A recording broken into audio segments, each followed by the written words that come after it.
Warahmatullahi wabarakatuh. Selamat pagi atau siang kepada Ibu Monica dan juga teman-teman yang mungkin menonton video presentasi saya ini. Perkenalkan, nama saya Zerfir Akbar dan di sini saya akan mempresentasikan hasil analisis usaha UMKM yang yang bernama Unicraft. Nah, pada presentasi ini saya akan membahas mengenai profil usaha, kondisi keuangan, hingga rencana pengembangan usaha berdasarkan data hasil wawancara yang telah diperoleh. Mari kita mulai. Profil usaha Unicraft merupakan usaha kerajinan yang dimiliki oleh Ibu Herlina Pandang SP. Usaha ini berdiri pada tanggal 16 Agustus 2020, berlokasi di Jalan Simpei Karuhei, 3A, nomor 5 Palangkaraya. Unicraft telah memiliki nomor induk berusaha atau NIB, sehingga usaha ini sudah memiliki legalitas usaha. NIB-nya yaitu 0220 0088 91562. Produk yang dihasilkan berupa kerajinan tangan berbahan dasar sisik ikan, yaitu bros, anting, gelang, dan juga kalung. Produk-produk tersebut memiliki nilai seni sekaligus mendukung pemanfaatan limbah menjadi produk yang bernilai ekonomi. Selanjutnya, sistem penjualan. Dalam memasarkan produknya, Unicraft menggunakan dua metode penjualan, yaitu secara offline dan juga online.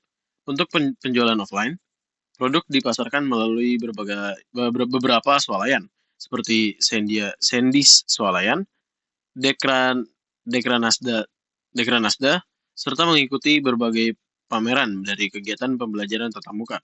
Sedangkan secara online, pemasaran dilakukan melalui WhatsApp, Facebook, dan Instagram. Usaha ini juga pernah menggunakan marketplace, namun saat ini belum aktif atau sudah tidak aktif. Untuk kegiatan produksinya, Unicraft dibantu oleh 2 orang karyawan dan 1 orang pengrajin.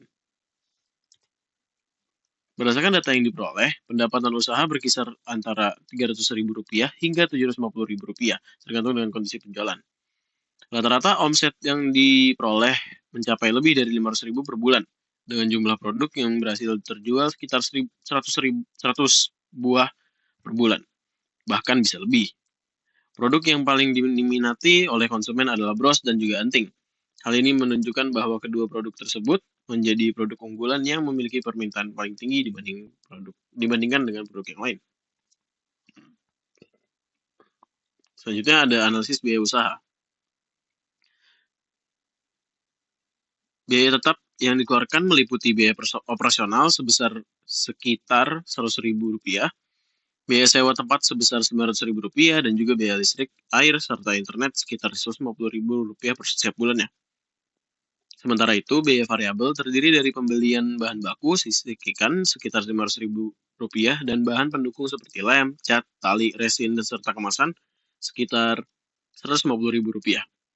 Dari data tersebut dapat disimpulkan bahwa sebagian besar biaya usaha masih digunakan untuk operasional dan pengadaan bahan baku.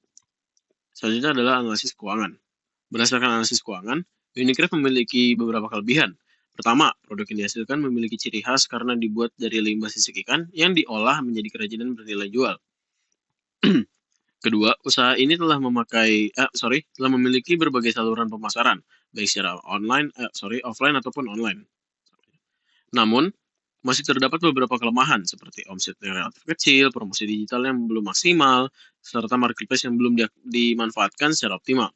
Oleh karena itu, peningkatan strategi pemasaran digital menjadi salah satu hal yang perlu diperhatikan agar penjualan dapat meningkat. Next. Nah, rencana pengembangan usaha. Kedepannya, pemilik usaha memiliki rencana untuk memperluas pasar hingga keluar daerah, bahkan luar negeri. Beberapa target pemasaran yang direncanakan adalah melalui diaspora Indonesia, di Australia, dan juga Jepang. Kemudian memperluas pemasaran ke Batam, Nusa Tenggara Barat atau NTB, serta Polowali Mandar. Nah, selain itu, Unicraft juga berencana mengikuti pameran handmade di Jepang. Untuk merealisasikan rencana tersebut diperkirakan dibutuhkan modal lebih dari 50 juta yang akan berasal dari dana pribadi atau modal mandiri. Itu menurut ketentuan dari pemilik tokonya. Next, analisis SWOT. Jika dianalisis menggunakan metode SWOT atau SWOT, maka hasilnya sebagai berikut. Dari sisi strength, Unicraft memiliki produk yang unik, ramah lingkungan, dan dibuat secara handmade sehingga memiliki nilai tambah. Dari sisi weakness, usaha ini masih memiliki keterbatasan modal, promosi digital yang belum maksimal, dan kapasitas produksi yang masih terbatas. Kemudian dari sisi opportunity, peluang usaha cukup besar karena saat ini masyarakat mulai menyukai produk ramah lingkungan serta terbuka peluang untuk mengikuti pameran maupun ekspor. Sedangkan dari sisi threat, terdapat ancaman berupa persaingan pada produk kerajinan lain, keterbatasan bahan baku, dan perubahan selera konsumen. Solusi. Nah, berdasarkan analisis yang saya buat itu, terdapat beberapa rekomendasi yang dapat diberikan. Rekomendasi solusi yang dapat saya berikan. Pertama, meningkatkan pemasaran digital melalui Instagram, TikTok, maupun marketplace agar jangkauan pasar menjadi lebih luas, seperti Instagram Ads, terus TikTok Store, dan juga Facebook Marketplace yang biasa dipakai untuk jual belian. Selanjutnya ada memperkuat branding produk dengan desain kemasan yang lebih menarik. Jadi lebih diingat sama pelanggan dan juga langsung kayak dari mulut ke mulut tuh lebih gampang buat di salurnya karena kan dia udah ada fotonya, udah ada namanya udah ada tapi kalau misalnya fotonya belum ada jadi kan kayak kurang gitu. Terus ketiga, menambah variasi produk sehingga konsumen memiliki lebih banyak pilihan. Ya biar jadi nggak bosen sama satu itu doang. Jadi kayak walaupun udah dia ada bros, ada leontin, ada kalung, ada anting gitu-gitu tapi sebenarnya ada banyak lagi biar nggak bosen itu doang. Nah, terakhir ada memperluas kerja sama dengan reseller, serta lebih aktif mengikuti pameran sebagai media promosi. Jadi bisa lebih mempromosikannya lebih luas gitu jadinya. Nah, dengan langkah-langkah tersebut diharapkan omset penjualan dapat meningkat dan usaha menjadi lebih berkembang. Jadi nggak diem-diem situ aja.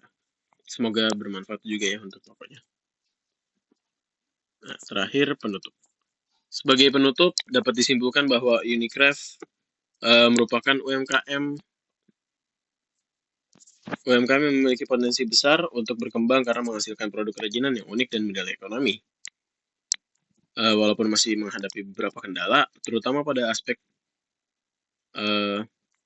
pemasaran dan bahan baku, usaha ini memiliki peluang yang cukup besar apabila mampu memanfaatkan pemasaran digital serta memperluas jaringan pemasaran. Nah, demikian presentasi dari saya. Mohon maaf bila ada salah dan juga kelibatan untuk berbicara. Terima kasih. Wassalamualaikum warahmatullahi wabarakatuh.